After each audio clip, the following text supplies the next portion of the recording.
everyone, it's Eva Benmeleh from Dr. Eva Therapy. Okay, I've got two things for you that I want you to hear.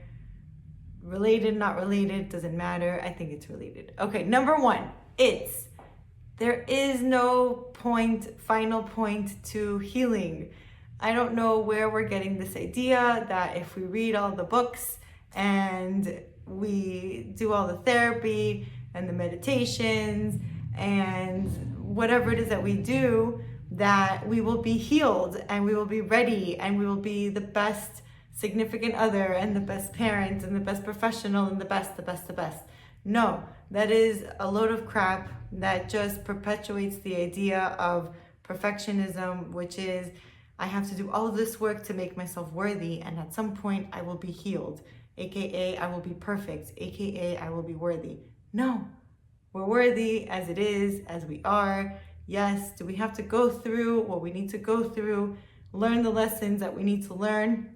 110 million %, yes.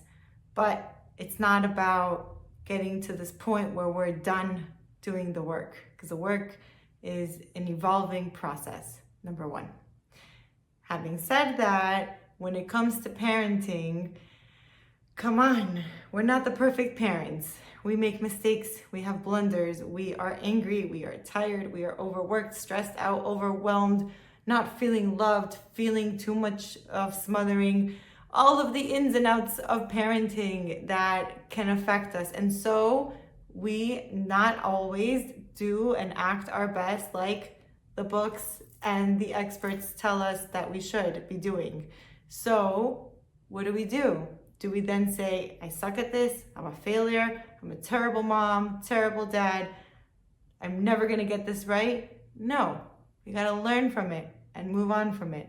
And talk about it with our kids. A lot of times I hear people say, but I'm talking about things. No, you're not really talking. You're talking about talking. You're not, that didn't sound right. You're not communicating, you're just talking. It's one person talking and another person talking, but there's nothing happening here in between. It's like the messages keep getting lost in the void of air between them.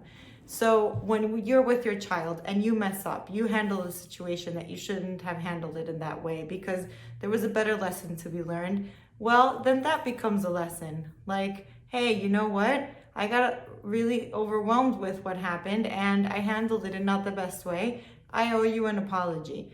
And you know what? When I was growing up, I had a hard time with X, Y, and Z. I could see that you're also having a hard time with X, Y, and Z. How do we deal with it? Now, I'm talking about kids who are older. We can't expect 3, 4, 5, 6, 7-year-olds to be able to have this dialogue of communicating, but you can plant the seed that you are not this perfect parent. When we are growing up, we hold our parents up on this humongously tall and lavishly beautiful pedestal. And it's not until we become adults that we realize that our parents are just regular schmoes of people and Joe schmoes of people, and that they make their own mistakes too, and that they're not perfect. And we really want them to be because we're vying for this wonderful parent to come along and save us from all of our troubles and all of our suffering. But that parent doesn't exist on the outside.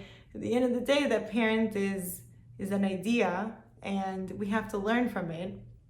And I was going to talk about really esoteric stuff, but I'll say that for another video. But really, essentially, we grow up feeling like our parents are up here when at the end of the day, they're just regular people like you and I.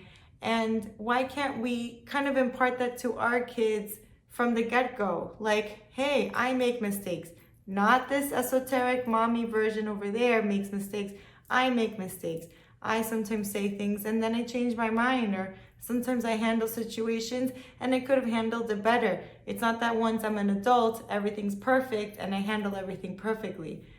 And I think that would help our kids feel better about the mistakes that they make, and it would really open the lines of communication because they would feel safe and you would feel safe to say, sometimes we all mess up. And it's not just that we stay in the mess up and we stay in the mistake, but so how do we grow from it? How do we learn from it? How do we make it better for the sake of it being actually better, not for the sake of reaching perfection? So, long-winded a bit, 2 important points. If you have any questions or comments about it, obviously, please feel free to share. Have a great day.